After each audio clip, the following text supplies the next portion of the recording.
Hi students. So the remaining part of Uncle Ken at the wicket will be explained today. Okay. The Gomti team won the toss and decided to bat. Gomti team ने अब toss जीता और batting करने का निश्चय किया. Uncle Ken was expected to go at the number 3, Bruce Hallam's normal position. Uncle Ken किस position पे जाते? Bruce Hallam के नॉर्मल पोजीशन पे, जो क्या नंबर था? नंबर 3 पे. Okay. He soon found himself walking to the wicket और जल्द ही वो खेलने के लिए उतरे, यानी कि 2 विकेट जल्दी जल्दी गिर गए. The first ball he received was short pitched. पहली बॉल क्या थी? शॉर्ट पिच थी. He was able to deal it with in tennis fashion, जिसको टेनिस फैशन में उन्होंने काफी खेला हुआ था. टेनिस में उन्होंने ऐसी बॉल्स को काफी खेला हुआ था. It went to the mid wicket boundary. The crowd cheered lustily. और जो कि बाउंड्री को टच कर गई और जो भीड़ थी उसने बड़ा शोर मचाया. ये खूब चिल्लाने लगे सब. The next ball hit uncle can on the pad. अगली बॉल जो थी वो उसने अंकल कैन के पैड को हिट किया. पैड ये जो पैर में पहनते हैं ना, ठीक है, इसको. He was right in front of his wicket. वो ठीक अपने विकेट के आगे आ गए थे. He should have been given out leg before wicket. उनको आउट दिया जा सकता था लेग बिफोर विकेट, यानी LBW. But the umpire hesitate to raise his finger. मगर अंपायर ने अपनी उंगली उठा के, एक उंगली उठाते हैं ना आउट के लिए, उसने अपनी उंगली नहीं उठाई. वो हिचकिचा रहा था. After all, hundreds of people had paid a lot of money to see Bruce Hallam's play and it would be a shame to disappoint them. आखिर हजारों लोग, 100 लोगों ने भी इतना सारा पैसा खर्च करके ब्रूस हेलम को खेलते हुए देखने के लिए आए हैं, और अगर वो अभी उन्हें आउट दे दे तो क्या हो जाएगा उनके साथ? वो निराश हो जाएंगे. तो उसने क्या बोला? Not out. क्या बोल दिया? Not out. किसने? अंपायर ने. The third ball took the edge of Uncle Ken's bat and passed through the slips. It went to the third man's boundary. अब तीसरी बॉल जो थी वो अंकल कैन के बैट के किनारे पर लगी और बाउंड्री टच कर गई. Lovely shot exclaimed an elderly gentleman in the pavilion. एक जो बड़ा बूढ़ा आदमी पवेलियन में बैठा हुआ था, उसने क्या बोला? लवली शॉट, प्यारा shot. A classic late cut, said another. दूसरे ने क्या कहा? अरे बड़ा बहुत बढ़िया शॉट था, क्लासिक लेट कट था. Uncle Ken had another 4 runs to his name. Uncle Ken ने 4 और रन बनाए. It was over and the other batsmen had to face the bowling. अब क्या हो गया? ओवर. ओवर मतलब 6 बॉल की एक ओवर होती है ना?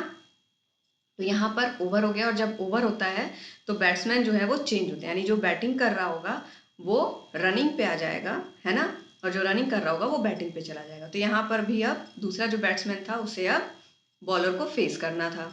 He took a run off the first ball and called for second run. उसने पहली बॉल पे एक रन लिया और दूसरी रन के लिए भागा. Uncle Ken thought 1 run was more than enough. Uncle Ken को लगा कि एक रन काफी है.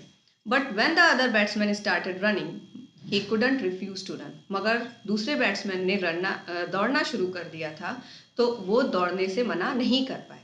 He was halfway down the pitch when a fielder hit the wicket. अभी वो आधा ही पहुंचे थे पिच पे, तभी फील्डर ने उनके विकेट को मतलब लगा दिया, उस पर निशाना लगा दिया, वो आउट हो गया. There could be no doubt this time. इस बार कोई संदेह नहीं था. Uncle can was run out. Uncle can run out हो चुके थे. Uncle Ken returned to the pavilion to the sympathetic applause of the crowd. अब अंकल कैन वापस से पवेलियन में जा रहे थे और जो भीड़ थी उनको सिंपैथेटिक अप्लॉज मतलब कि अरे नहीं, आपकी कोई गलती नहीं, आप तो बहुत अच्छा खेल रहे थे, इस तरह से उनको बोल रही थी. Not his fault, said the elderly gentleman. उसी एल्डरली जेंटलमैन ने कहा कि इसकी गलती नहीं है. The other batsman shouldn't have tried to take 2 runs. There wasn't a run here. There जो दूसरा बैट्समैन था उसको 2 रन लेने की कोई जरूरत नहीं थी क्योंकि वहां पर रन नहीं था. Uncle Ken enjoyed a hot tiffin.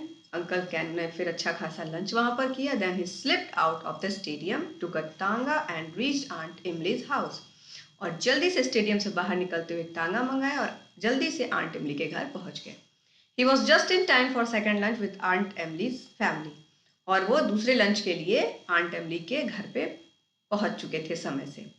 It was presumed at the stadium that Bruce Hallam had left early to catch the train to Allahabad, where he was expected to play in another charity match. और stadium में ये माना जा रहा था कि Bruce हेलम इसलिए जल्दी जल्दी निकल गया क्योंकि उसे इलाहाबाद के लिए ट्रेन पकड़ना था जहां पर उसे दूसरा चैरिटी मैच खेलना है. Aunt Emily, a forceful woman, fed Uncle Ken for a week. Then she put him to work in a small boys' dormitory for her school. Of her school.